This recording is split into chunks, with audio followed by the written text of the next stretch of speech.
Hi, in this video we're going to be sharing some tips on how to build this TV stand. Before we get started, just a couple reminders. First, make sure you have a Phillips head screwdriver and optionally a flathead screwdriver.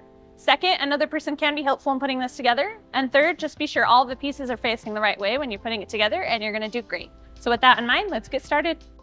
Remember, in these tips we won't cover every step, so just make sure you also follow the instructions and do all the steps in between. In steps 3 through 5, we'll be putting together pieces 8, 14, 11, and 9.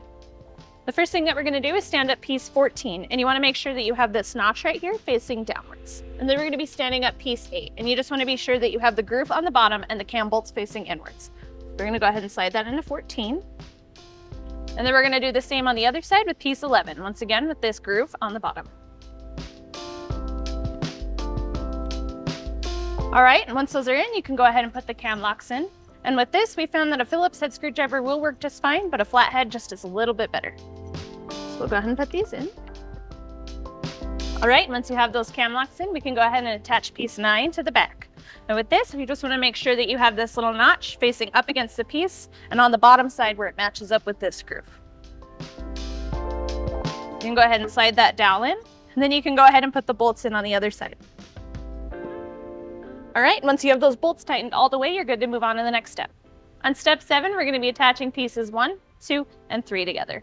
And the first thing that you're going to want to do is make sure that you put all of these cam bolts into the right spot on each piece, and also be sure that you put this magnetic lock facing the correct direction on each piece so that it's facing outwards and not in towards the piece. And the next thing that you're going to do is put the pieces together with dowel T.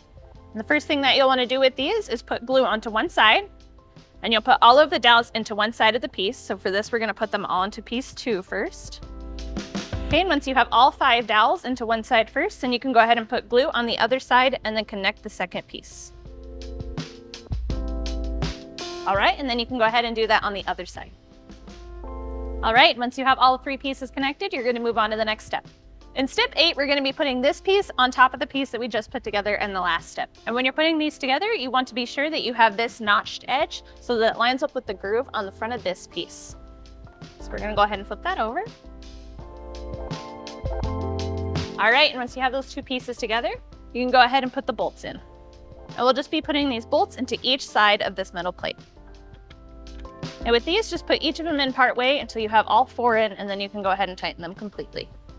Once you have all of those bolts tightened, you're good to go ahead and move on, and you can put the cam locks into the side of piece 9. Once you have both of these pieces connected, you're going to move on to the next step. In steps 20 and 21, we'll be attaching the doors onto the piece. The first step that you're going to want to do is take this hinge, and you'll be putting it into the bottom hole here. And then you're going to take the door, and then you're going to take the peg on this top hinge, and you'll be putting it into the hole on the top of the piece. So we'll slide that in. And then you'll be sliding it into the bottom hinge here. Then you can slide the door back and forth until those hinges look equal, and then you can put the screws in. All right, and once you have those screws in, you can go ahead and close your door and see if everything lines up and looks nice and straight. And then if it's not for any reason, you can go ahead and just loosen those screws again and adjust the door. But other than that, you're done. We hope these tips were helpful for you in building your new TV stand. For more guides, tips, and tricks, go to walkeredison.com.